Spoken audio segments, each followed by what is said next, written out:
So hello guys, in this video we are going to see the management of dog bite cases and the categories for the dog bite and the management according to the categories.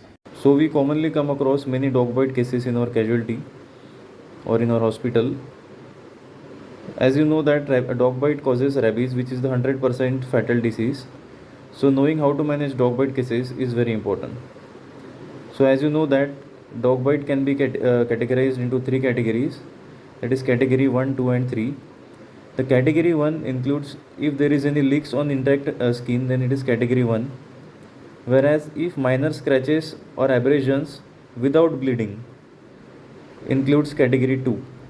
Whereas if leaks on broken skin is there, or contamination of mucous membrane with saliva is there, or if bleeding is present, then it is category 3. So if anytime bleeding is present, it is directly coming into category 3. So how to manage category wise? So for category 1, we have to just take the wound care.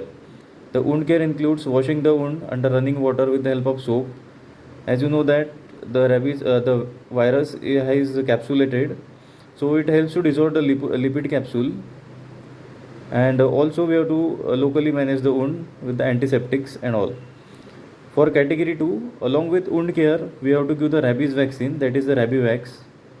Whereas in category 3, along with wound care and rabies vaccine, we have to add the immunoglobulin, that is the RIG, rabies immunoglobulin. And also in some cases we have to add the TT injection, as well as we have to add antibiotics in few cases, and the preferable antibiotic is amoxiclav. So let us see the rabies vaccine and rabies shield, which is the rabies immunoglobulin. So Rabivax is rabies vaccine. So the dose is commonly followed dose is ESN regime, which is the intramuscular regime. So we have to remember these figures 0, 3, 7, 49, 28, and we have to give 0.5 ml or 1 ml depending upon the brand of the vaccine, and it is given in deltoid region or anterolateral thigh aspect. But in gluteal region it is not preferred because the absorption is not that much in gluteal region. Whereas rabies shield is the rabies human monoclonal antibody, and we have to give the dose is 3.3 international units per kg, and it comes in the preparation of 50 international units, 100 international units per 2.5 ml. So as per weight we have to give the dose. And when it should be given, ideally it should be given immediately after dog bite, so as to have maximum benefit. But it can be given within 7 days of first vaccine as well. And let us see this Rabivax. We have to follow the 0, 3, 7, 14, 28. If dog shows symptoms, or if dog dies, or if any stray dog has bitten, then we have to follow this 0, 3, 7, 49, 28 in category 3. Whereas we have to omit the 14 and 28 ka dose if animal remains healthy in an observation period of 10 days, or animal is proven to be negative for rabies by lab.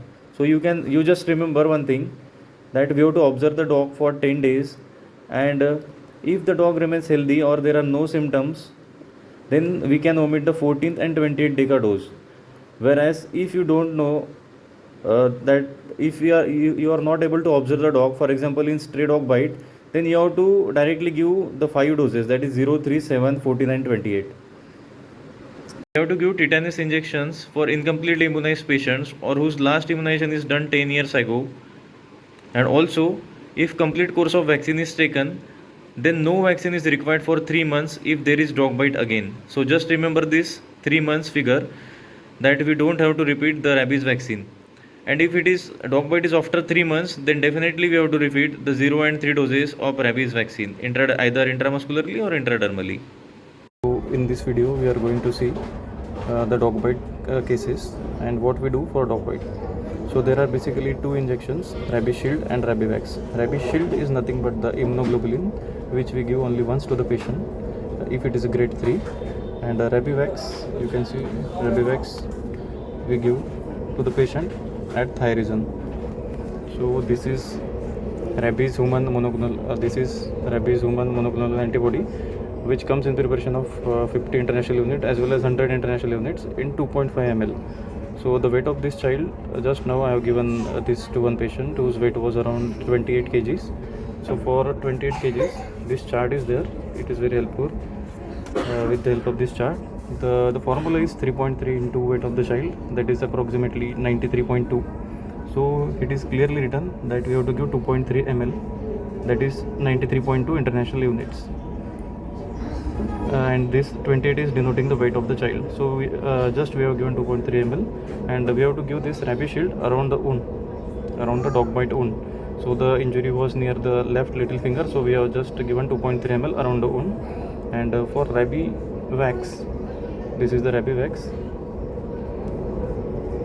we have given 0.5 ml. So there are different brand names, so we have to give 0.5 ml or 1 ml every time, and we have to follow the schedule as it was 3rd degree bite. You can see here, this is the rabies wax. So we have to follow the schedule, we have to give, and also it is this chart is very beautiful. Here you can also see the next dose. So as we have given first dose on 13, so next we follow the rule, that is 3, 7, 14 and 28. So here it is clearly written that next dose will be on 16th of November. After that, 3rd dose will be on 20th of November, 4th dose will be on 27th of November, and the 5th dose will be on 10th of December. So this is a very beautiful chart for dog bite cases. Thank you. So let us see something about the pre-exposure prophylaxis in rabies cases. It is basically done in veterinary doctors and virology rabies lab workers. So let us remember our magic figures 0, 3, 7, 14 and 28. So here we have to give 0, 3, 21 or 28. So for rabies virology lab workers, we have to check the antibody titer 6 monthly, whereas in veterinary doctors we have to check antibody titers 2 yearly. And if antibody titer is less than 0.5 international unit per ml, then we have to vaccinate again. That is, we have to give 0, 3, 21 and 28 days ka dose intramuscularly. And let us see the common doubts which are regarding this rabies. If dog is vaccinated or small puppy has bitten, then we still need vaccine. The answer is yes, we still need vaccine, because we never know how much the dog is vaccinated and if it is fully vaccinated or not. Also in pregnancy and lactation we can give this vaccine. There is no such contraindication in these cases. Also, if there are no such cases of human to human transfusion except in cases of transplant. And this is very important that in HIV patient, that is the immunocompromised patients, give immunoglobulin in category 2 also, as you have seen that we give immunoglobulin only in category 3, but in immunocompromised cases it can be given in category 2 also. And for wound care, we have already discussed, we have to wash the wound under running water with soap, and we have to give the antiseptic lotion such as betadine and spirit, and not the antibiotics such as sopramycin. So this was all about the rabies and its management. Hope it helps you in managing the patients who are coming to your OPD or casualty or in your hospitals with dog bite cases. Thank you.